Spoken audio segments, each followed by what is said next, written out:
নমস্কাৰ দৰ্শকসকল, আপোনালোক সকলোকে অমূল্যবাণীলৈ স্বাগতম জনাইছোঁ।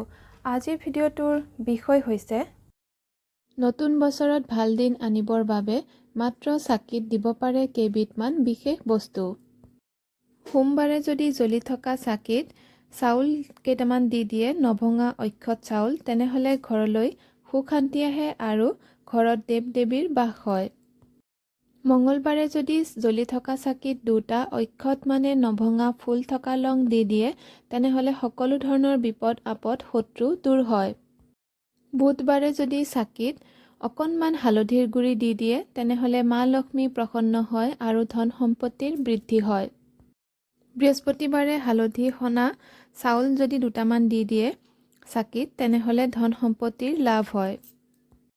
শুক্ৰবাৰে যদি চাকিত অকণমান ডালচেনিৰ গুড়ি দিয়ে বা গোটা চাউল দিয়ে, তেনেহ'লে মা লক্ষ্মী সন্তুষ্ট হয় আৰু আৰ্থিক সমস্যা দূৰ হয়। শনিবাৰে যদি চাকিত দুটামান ক'লা তিল দি দিয়ে, তেনেহ'লে সকলো ধৰণৰ কষ্ট, বাধা, কামৰ বাধা দূৰ হয়। দেওবাৰে যদি চাকিত দুটামান জালুক দি দিয়ে, তেনেহ'লে টকা পইচাৰ সমস্যা দূৰ হোৱাৰ লগতে ঘৰৰ পৰা বেয়া শক্তিও দূৰ হয়। দৰ্শকসকল, আজিৰ ভিডিঅ'ৰ ইমানতে সামৰণি মাৰিছোঁ। ধন্যবাদ।